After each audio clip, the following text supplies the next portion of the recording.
so wonderful to see Arthur Waskow again. We worked together for many years.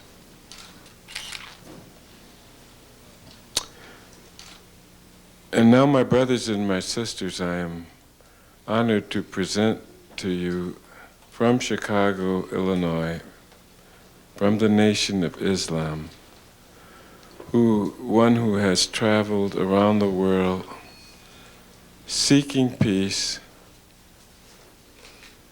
attempting to bring us together, who has weathered enormous criticism, but has again rejoined the Congressional Black Caucus, arranging his schedule to be with us. He has been here many times. He has been invited by the Congressional Black Caucus many times. And I'm honored to present to you the Honorable Louis Farrakhan, Minister of the Nation of Islam.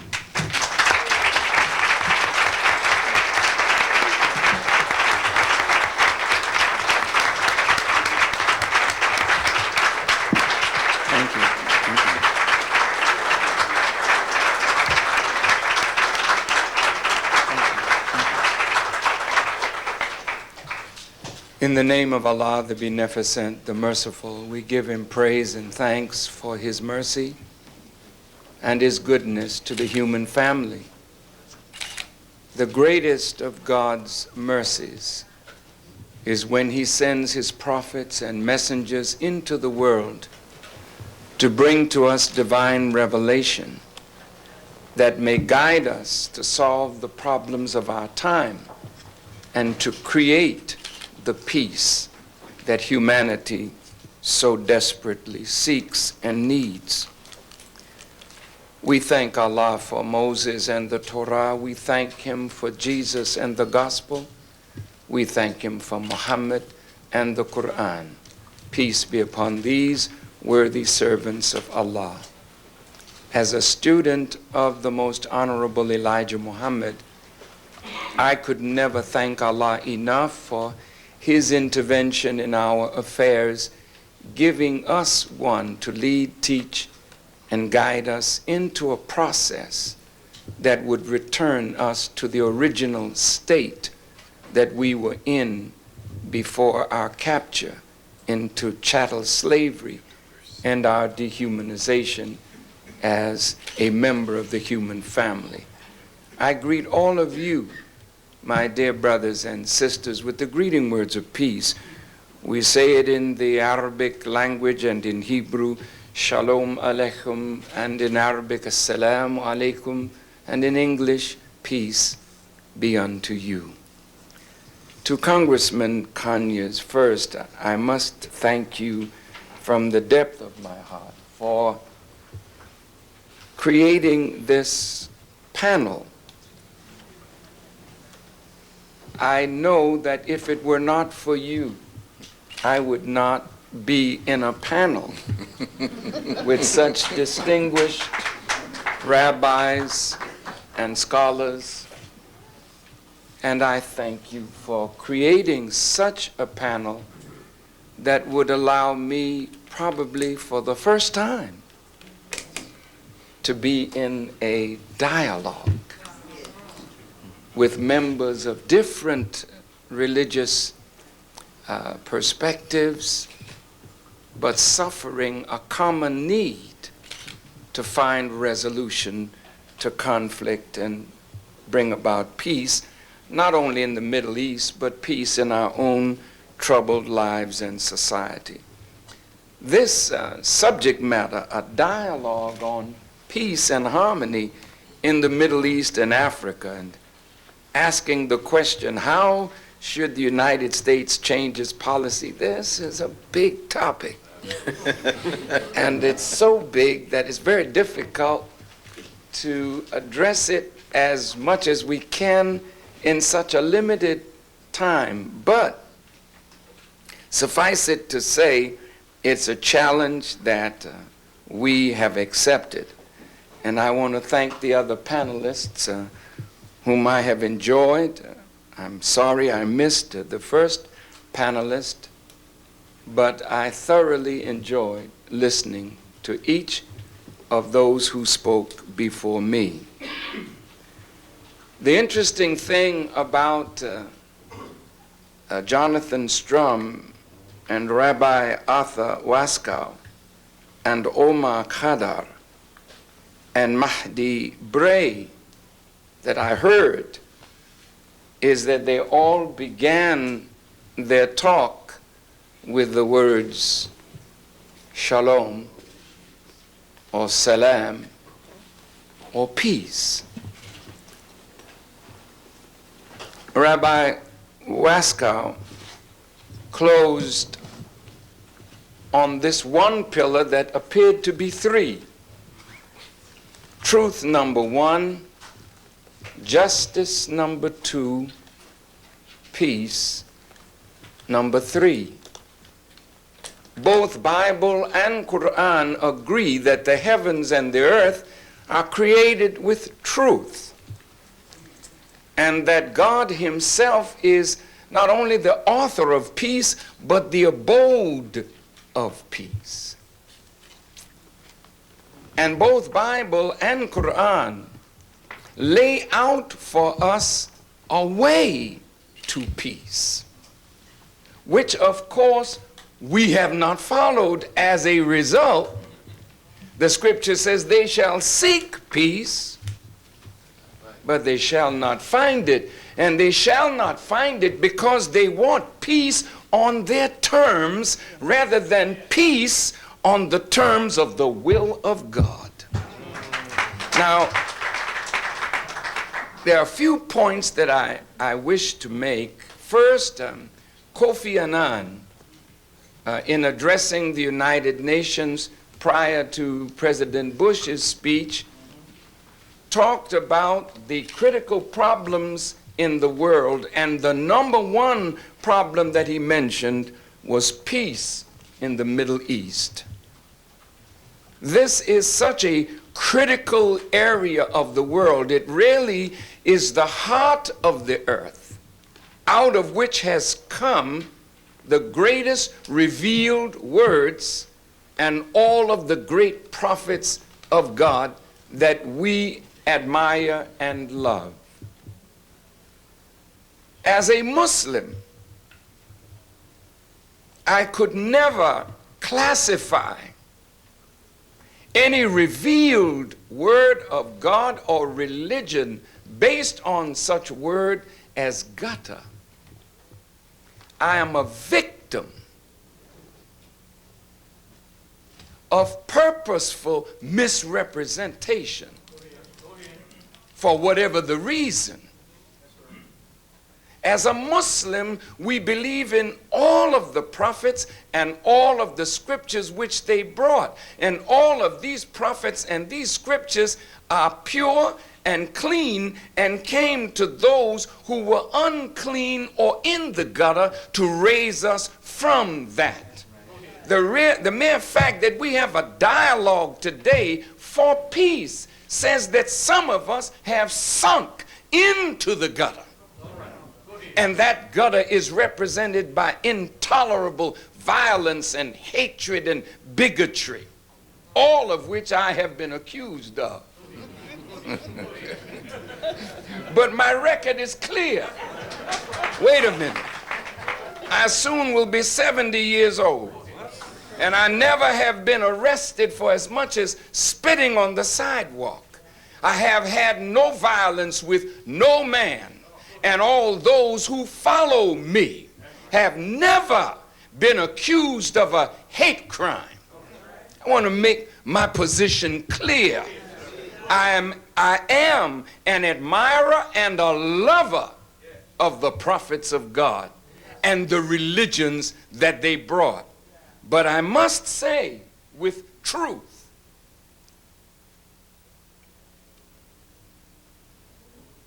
that we may ask the question, we know that God is the creator of all things. Then a theological question is, did God make devil.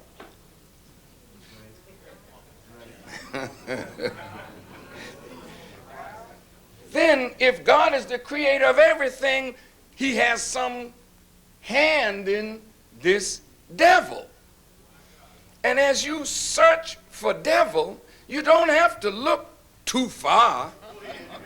Just look in a mirror, because each of us is created out of a universe that's based on negative and positive, the yin and the yang. The atom as the base of all of the physical things, or the quark as they broke the atom down, still has a negative, a positive, and a neutral or neutron. Well, here we are, grown men and women, but in us is the ability to submit to God and act on his principles, or to act counter to that. Each one of us is in a choice every day of our life as to how we're going to act, whether we will act properly on the will of God, or whether we will act in contravention to that will, especially when that will contravenes our own desires and lusts. So this means that whenever God reveals to you revelation, he is giving you power, but he's also testing you through revelation as to how you're going to use the power that he gives you. If you use it in accord with his will, you bring about righteousness. If you use it in contravention to his will, you bring about what is on the earth today.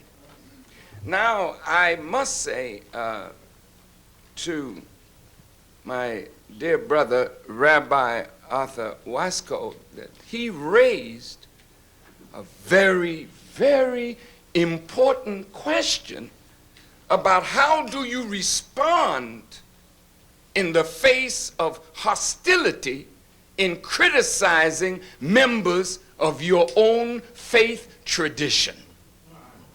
Now, some of us are satanic. There's no question about that. That's why the world is in the hell that is in. And the righteous seem so weak and spineless, lacking courage to confront the powers of their own religion when those religions counter what God and his prophets have laid down. Now, somewhere along the line, the false Jews have to be made manifest. The false Christians have to be made manifest, and the false Muslims have to be made manifest, because these false persons who claim God and Jesus and Moses and Muhammad and the prophets, somebody went wrong, because hell is on earth, not heaven. No peace, no tranquility, because we have obscured truth and we have failed to do justice, and therefore we suffer the lack of peace. There needs to be peace in that sacred area of the world. As a Muslim, I believe that nothing happens except by the active or the permissive will of God. I don't believe that the originators of the state of Israel were in fact messianic. I believe they wanted a secure place for Jewish people who have suffered over the last 2,000 years, and with the help of nations, they were mandated a territory. The Arabs and the Palestinians never agreed to that. Therefore, from day one, there was conflict, and that conflict exists to this day. Now the question that Muslims have to ask and Arabs have to ask themselves, if nothing happens except by the active or the permissive will of God, and the state of Israel is there, then the question is, will you accept its reality and deal with it? Or will you continue with the idea that that state has to be thoroughly destroyed? Both views were represented in this panel. The Arabs who say we want it totally out of here, and the Jews who say we want Eretz Israel, the whole thing. Neither one of those views can bring peace right now. When I was in the Middle East on a peace mission, believe me, as a human being, looking at the suffering of the Palestinian people touched me deeply. But I also suffered watching Israelis dying under suicide bombing. How could any person say they are human and not relate to human suffering? If we as human beings can feel pain when a lower life, an animal, is misused and abused, how much more pain should we feel when the highest of God's creation, the human being, and there is no value for human life? That's a tragedy of immense proportion that challenges our humanity. If we can look at it and say, they deserve that. If we can look at the tragedy of 1 year ago, yesterday, and not be moved by that, something is wrong with our humanity. But now, as we look at that question today,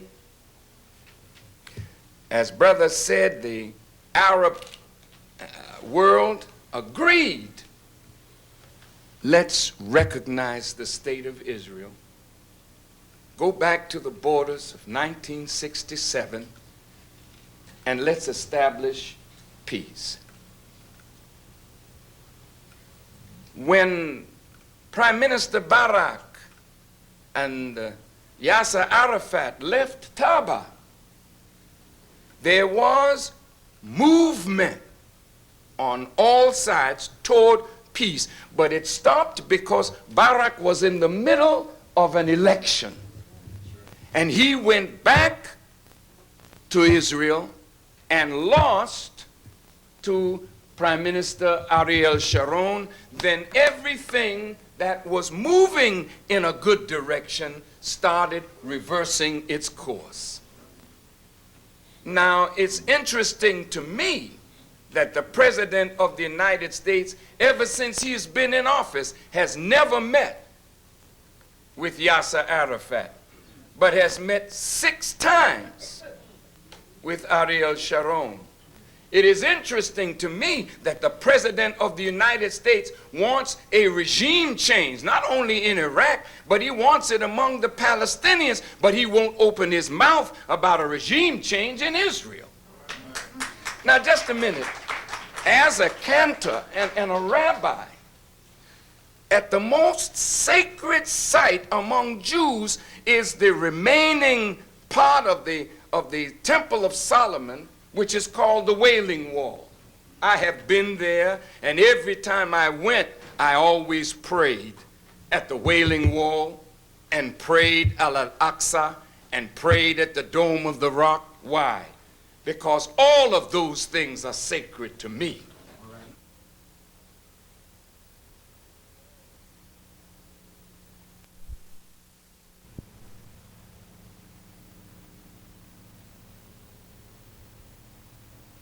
I have been there, and every time I went, I always prayed at the Wailing Wall and prayed Al-Aqsa and prayed at the Dome of the Rock. Why?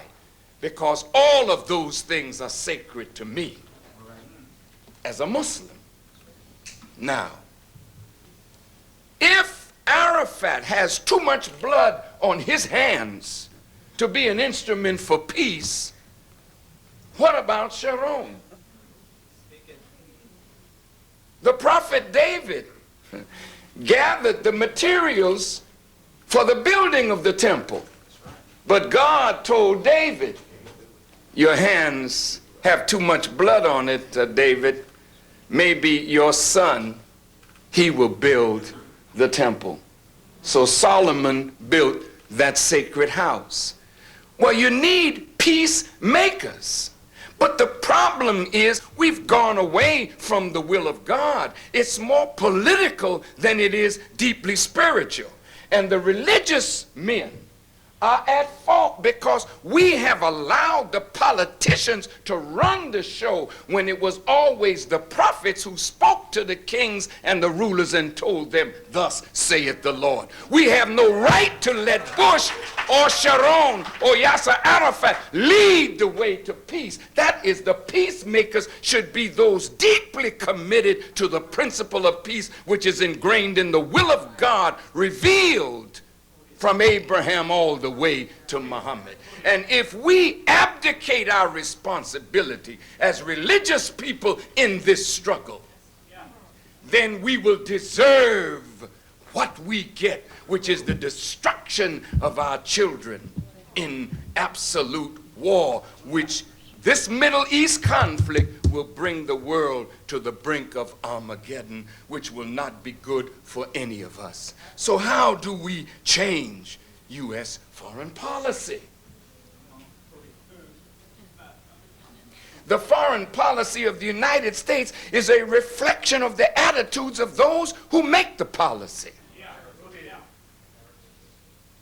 Now, I want to say to the members of the Jewish community on this panel, and to you in the audience, I have never hated Jewish people.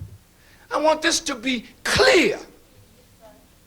I have admiration for the Jewish people because they have added immensely to the progress of humanity toward the perfection that God seeks in every field of human endeavor. But I am opposed to those who say they are Jews and are not.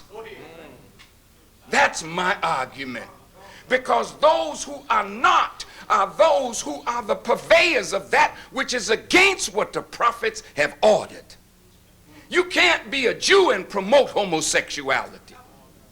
You can't be a true Jew and promote that which God himself condemns. Because to me, to be a Jew is to be it's a state of being. It's not a race. It's not a color.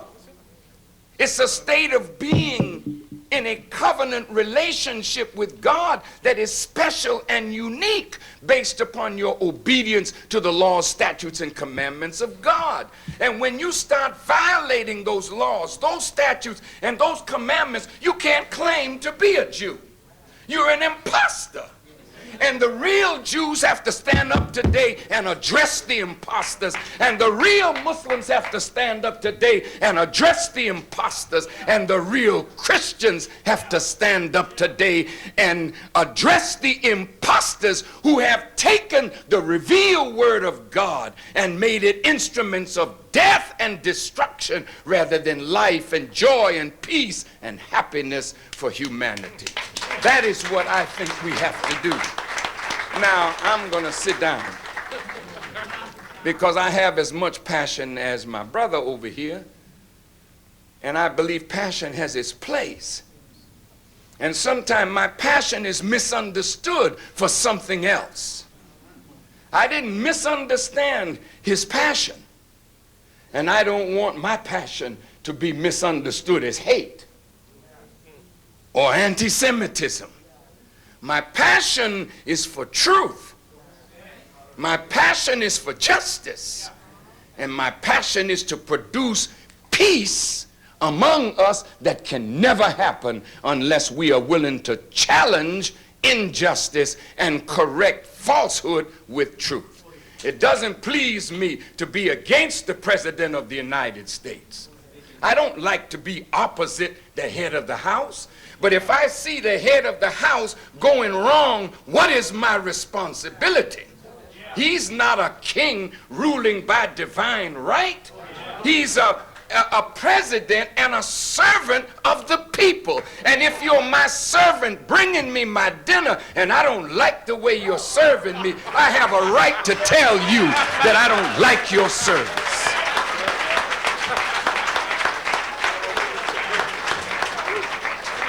Now, I'm going to say this from my heart to your heart. I don't have any notes. I speak from what God allows me to say from my heart. I don't need notes to address a subject that is as dear to me as peace. I am not against Jewish people having power in America, because that's what we want. But what I am against is the misuse and abuse of power. Because as a Jew, or as a Muslim, or as a Christian, if I gain power, my power should not be just for Muslims, because God didn't raise me to just be a servant of my own belief system. If I'm not a servant of all, I can't be a servant of God. I'm going to say it again. If I'm not a servant of all, I can't claim to be a servant of a universal God. And that's where I'm concerned. Because the President of the United States and many presidents are bowing to a powerful group who I believe are so blinded to what they feel is in the best interest of Israel that they don't see that they're endangering what is in the best interest of the United States of America. Now here I'm going to make my point as clear as I can make it. There can never be any balance in American foreign policy as long as America is the slave of lobbies rather than the servant of the will of the American people.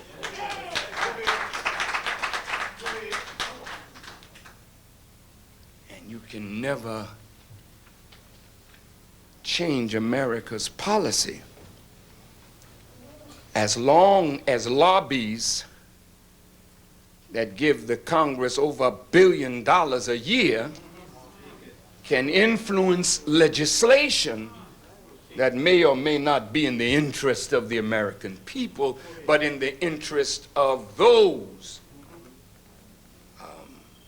multinational corporations, those interests in America that have taken away from the American people a representative government and bought and paid for your legislators.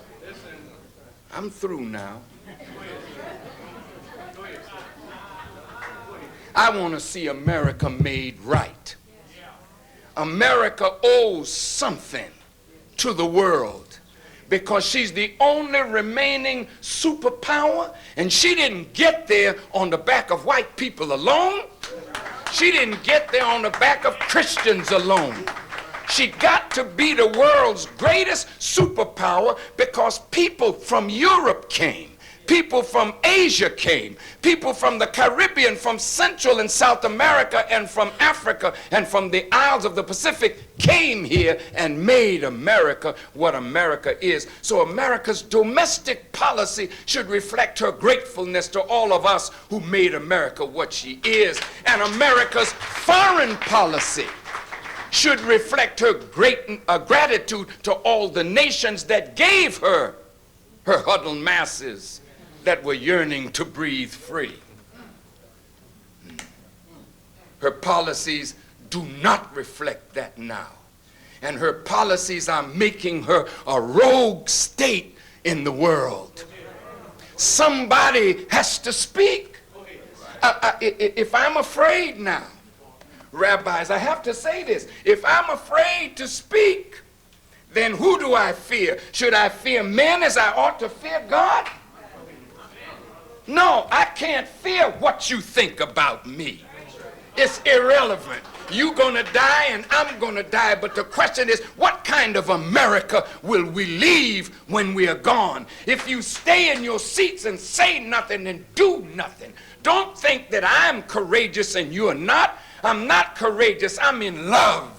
And it is only love, perfect love, that casteth out fear. And that's why I will speak to the government, speak to the president, speak to Jewish power, speak to the Arab and Muslim world, because I am unafraid of all of them together, because there's only one God. And he has power over all things, and I commit my life to him.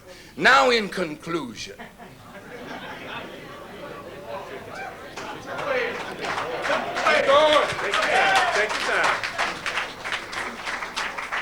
I really wanted to be calm, you know. I really wanted to be calm. But I can't tell you how grateful I am to be in this company today, because I would have loved to have dialogue with these esteemed men. But look at the cloud that's over me. And it took my brother to bring me into this kind of setting.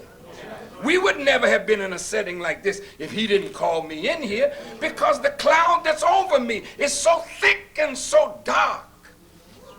Who wants to listen to an anti-Semite, a hater, a bigot, an anti-American? Nobody.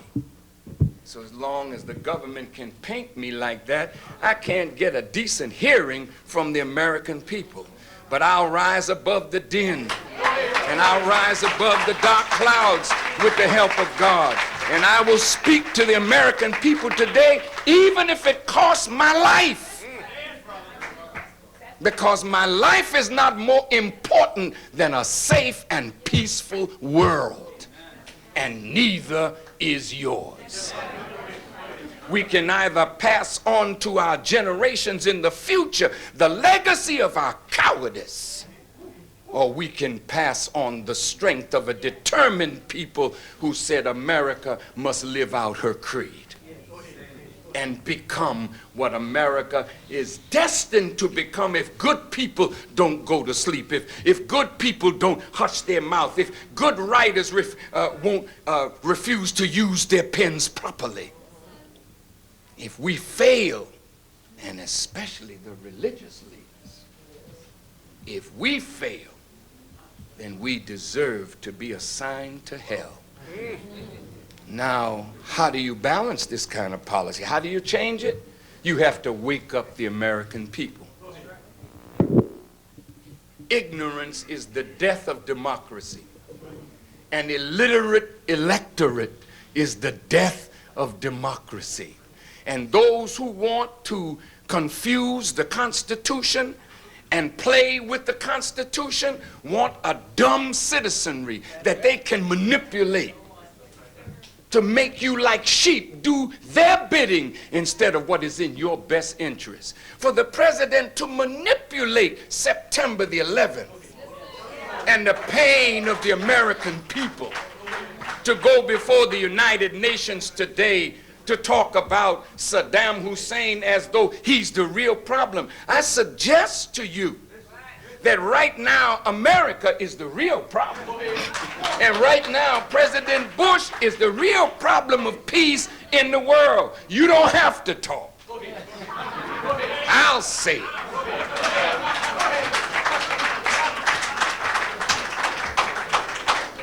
All the nations of the earth say no.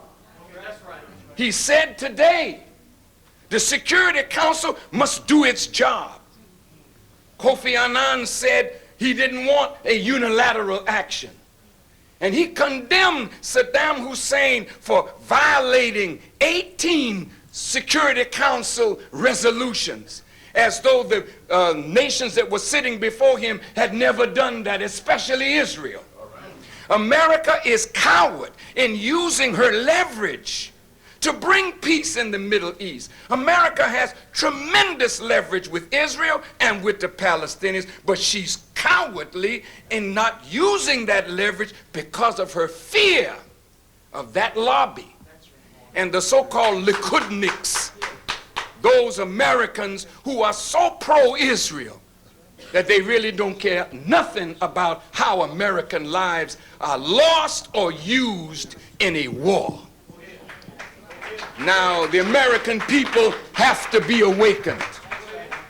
The American people must come up out of their slumber, because only when the American people are enlightened will they say to their congresspersons, this is the way I want you to vote, not for a lobby to tell our congresspeople how we want them to vote. So if you want to see your sons and daughters go to war in Iraq, a place that can't defend itself, for 11 years it's been bombed by Israeli and British planes and hasn't been able to shoot down one. But how then can that country be a threat to the United States of America?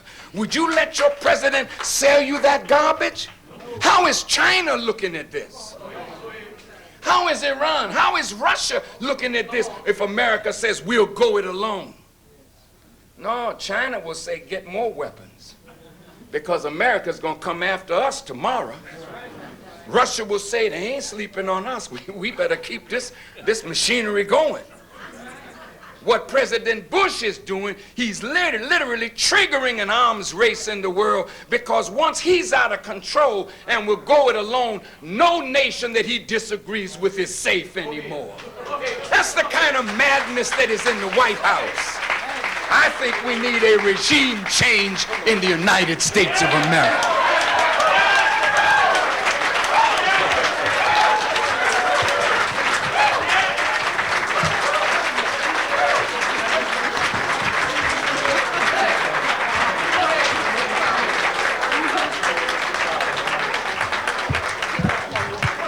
My brothers and my sisters, I would ask for order and that you not leave, because we're going to do something that has not been printed. But you see, we have had 6 excellent presenters here today. I would like you to applaud and thank and appreciate each and every one of them.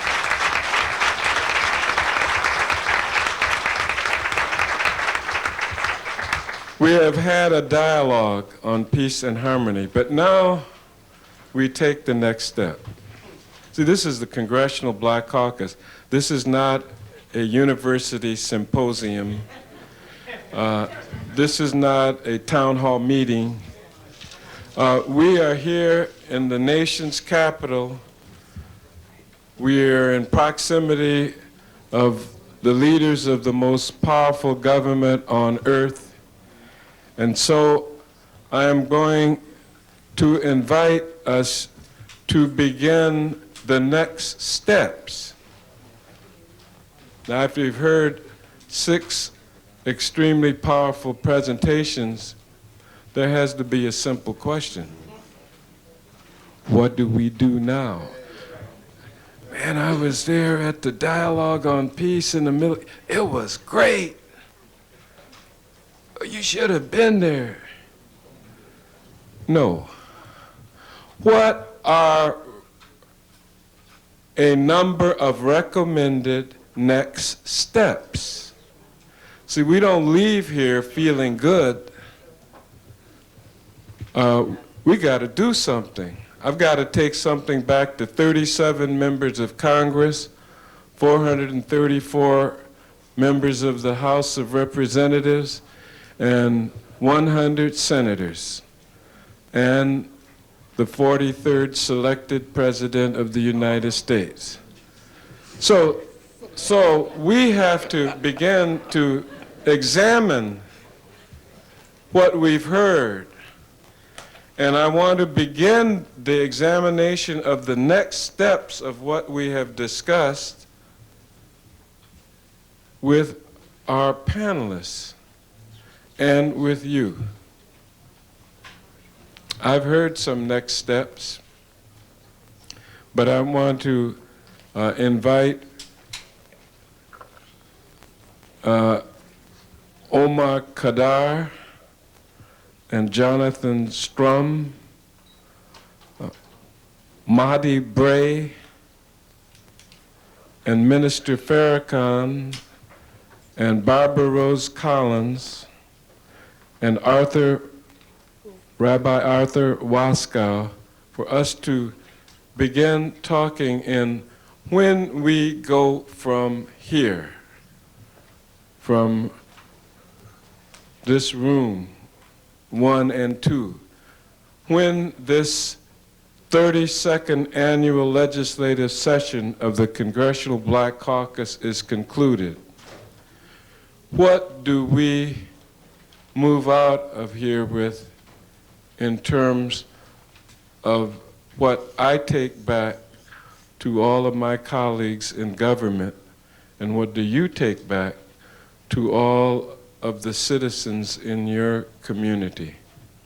And I begin with the comments from the panel, and then I will recognize all of us in the audience.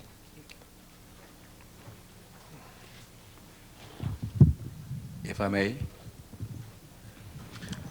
Yes. Okay. I think one of the things that we have to do, and the minister so eloquently laid it out, is that we as citizens have to be able to speak truth to quote unquote power. I think one of the things that first of all we have to do in terms of our own house, in terms of African Americans, in terms of dealing with the Congressional Black Caucus, we have to begin to challenge the members of the Congressional Black Caucus to be able to not cave into the forces of lobby. I'm speaking specifically about what happened to Sister Cynthia McKinney. You see, that was a tragedy. That was a tragedy, and that tragedy lays at our door.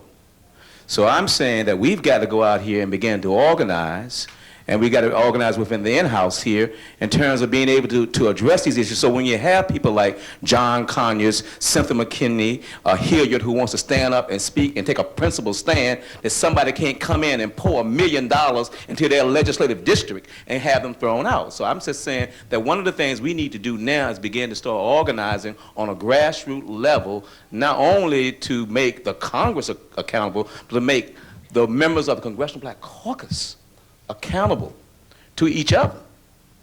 You know, I mean, you know, I have to say, I'm saddened by the fact that we're so busy within our own house splitting hairs while the enemy split us. So we gotta realign that in a more general pattern in terms of mass action. I think one of the things, of course, in April, we brought out 100,000 people in the streets on bringing up the Palestinian issue. It's the largest demonstration on behalf of the Palestinian issue that we've ever done. But I think given the madness that we're seeing now that's permeating the White House, we're coming back next month on October 26th to bring 200,000 people to say, not in our name. You can't do this in our name. You see, they can only do it if we allow them to do it, people. They can only do it if we allow them to do it. And I think the other thing that we're doing in terms of this whole facade of weapons of mass destruction, we're taking a group of Muslims, Christians, and people of the faith community, and we've deputized ourselves. We've made ourselves weapon inspectors, and we're going to go through the American military installations and ask to inspect and see if they have any weapons of mass destruction. So I think these are some of the direct action campaigns that one can engage himself with. And so I'm just saying, I think that that's one of the efforts that we need to do. We need to do that. And I think lastly, we need to continue to organize and educate people about the issues. So I think that in addition to direct action campaign, we need to continue an educational process on the grassroots level. Thank you. Rabbi Waskow. Congressman, the first thing I would suggest is that the Congressional Black Caucus and other progressive members of the United States Congress multiply this event. That is in Los Angeles, in Detroit, in New York City, in Boston, in Philadelphia. There ought to be just such meetings with an open forum in which the different communities of America can address this issue. And the very fact that members of Congress are inviting this to happen will make an enormous difference. I remember, I know you remember, when it was forbidden for official committees of the Congress to bring about open discussion of the Vietnam War. So members of the Congress created, that was one thing I really honor my old boss, Bob Kastenmeier, about, created the forums in which that debate was not only being carried on in, sort of private living rooms, people in agony, but being carried on in public. And you have already done an enormous amount, and it seems to me if you and other members of the caucus will now carry this, as I say, also with members of the other members of the Progressive Caucus, others on the Hill, carry this into the cities of America, I think that will make an enormous difference. We've already begun, and I thank you very much. Would Attorney Burt Wides and Joanne Watson please stand up? Because they have begun doing exactly that in Washington and Detroit. We've been invited into other cities and states, and we've only, this is so elementary, but it's so critical that we be able to talk with one another in peace and exchange these various views so that we resolve, that we will talk about it. We may not, or we may influence and persuade. I know I've been enlightened, inspirited, and benefited by this coming together here. And this panel isn't over with yet. So we've got some concrete steps to leave here to work on. I recognize now the Honorable Louis Farrakhan.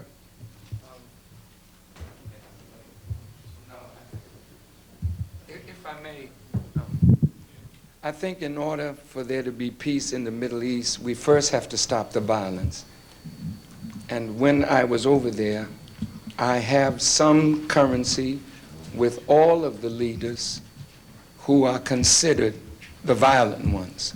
You can't have peace and not talk with Hamas. You can't have peace and not talk with Hezbollah and those that are the more militant and the ones that are responsible for the suicide bombings. I think that Hamas and all of them realize that that street that they went down has gotten the world's attention, but it won't get them the desired result. So somebody, and I thought that that person was myself, I was willing to go and talk with them and ask them if they would agree to a moratorium on all suicide bombings and all violence from the Palestinian side.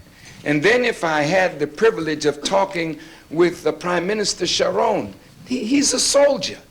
And he's a soldier for Israel, whether we agree with him or not. Everything that that man has done has been to secure the state of Israel for Jewish people. I don't fault him for that. He needs some balance.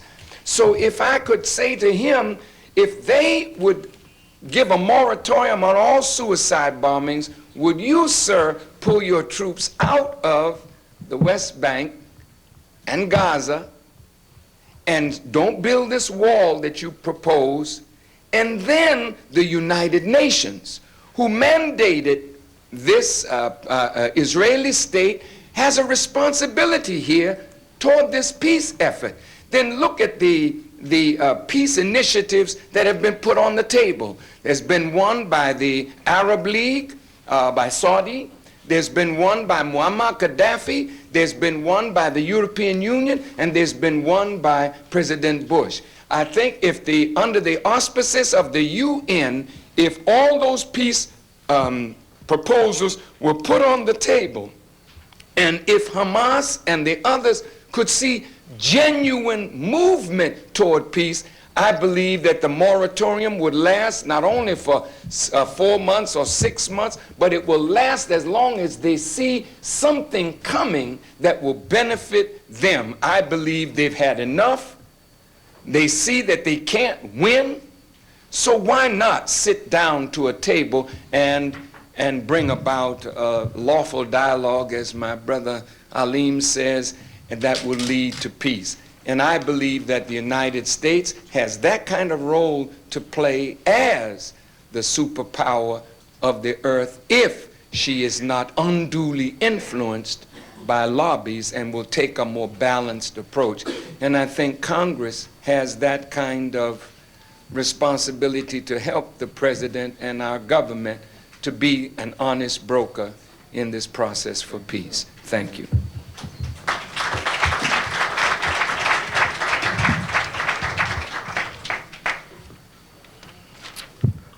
There are three concrete things that we could do that, to encourage Congress to do that the Black Caucus can do specifically. And one is there is an effort in Congress today to cut off aid to the Palestinians. And rather than cut off aid, we ought to increase aid specifically to promoting democracy. The money is there, and much of the money that has been dedicated to the Palestinians has been embargoed by Tom Lantos and Ben Gilman, two specific, very Likudnik-oriented congressmen. But they're not the only ones. There are others who are there helping them.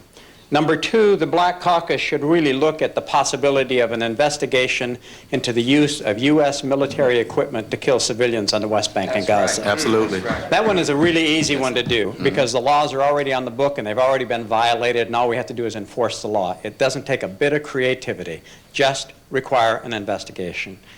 And the third one is Palestinians live on $2 a day. Israelis get $515 a day per person, per year per person from the United States. The average income of an Israeli is between $17,000 and $18,000 per year. I don't advocate cutting aid to Israel. I advocate leaving it there and make it a model of our generosity to Africa, to the Arabs, to Latin America, and to the Asians. I think we've been unusually stingy in the way that we have distributed our aid to the world. I think we can do a lot more good with that. So those three things again, using more of our resources to promote democracy among the Palestinians, investigate the illegal use of American weapons against civilians with Palestinians, and to look at the possibility of expanding our aid to the poverty-stricken people of the world. Thank you very much.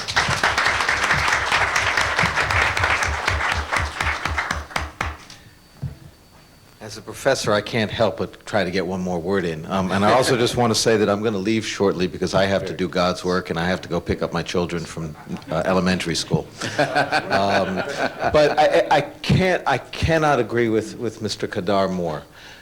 American foreign aid is a disgrace. And it makes no difference whether we cut Israel or Egypt, it is a disgrace.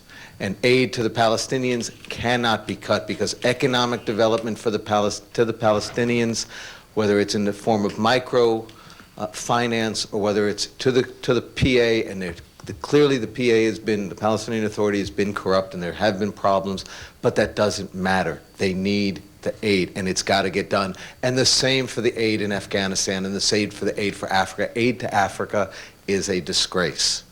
So if you need to go somewhere, you need to go lobby your congressman and have them increase the U.S. foreign aid budget. These concrete steps are being taken down, and I want to announce right now that there will be a meeting following this CBC event in which all of you will be re-invited as we begin to put action behind these excellent recommendations. Yes. Bismillah ar-Rahman ar-Rahim. Assalamu alaikum. Wa alaikum salam. My name is Sohair Sukari. I'm representative to the United Nations of Arab Women Solidarity Association. I'm Egyptian American. I'm a Semite. I'm an Arab. And now I'm an American. Thank you. I am actually worried, Congressman, that you may be voted out of office. I'm very worried. I don't know, you're so courageous to have this meeting put together. But I'm equally worried that money will be poured in your district among us, the African Americans, and I am one African American. Money that is poured from all over to get anyone who speaks the truth. who is courageous enough to stand up and say the truth. And I'm asking my fellow African Americans, are we for sale again? No. Are we going to be bought again and sold by IPAC? I read in the New York Times the other day an article that made me sick at the stomach. It says, the head of IPAC said, after McKinney was voted out of office in the primary, this is a lesson for anyone who takes a different position. I want to tell him this is a lesson for him. Nobody will ever be sold again. That's right. Congressman Conyers, I have been following all your votes, all your positions, and I'm a great admirer of your stance. And I hope that this meeting will come up, that something will be done. One thing that I would request, being at the United Nations for 15 years as an international civil servant and now as a representative. The United Nations, as Minister Farrakhan said, has a very serious obligation. Let's take it out of the hands of the United States or anybody else. Let's put it back to the United Nations. The United Nations created Israel, and there were indigenous population living there. No matter what you say about how the Palestinians are defending their homeland, they are the indigenous population. Arabs have always opened their arms to Jewish people, and it's about time that we live together in peace. That's right. Another state has to be formed by a resolution of the United Nations. If Congress would draft a resolution, would be presented to the United Nations without any hassle, the entire world community is going to vote for it. If we look at the history of votes in the United Nations, we would see the entire world votes yes on the issue of Palestine and the Arab issues, and only 3 countries vote no: the United States, Israel, and England, and Great Britain, whoever made it great. In any case, one cannot help but ask, has these 3 governments lost their soul to the devil, as Minister Farrakhan said, and they have become the axes of evil? It's about time that we, the people of America, the original people of goodwill and good faith, force this through Congress and through you, Congressman, whom we trust a lot. Another change that somebody was always thinking, how can we change this? How can we change the American government, help American government to change its position? I have 3 suggestions.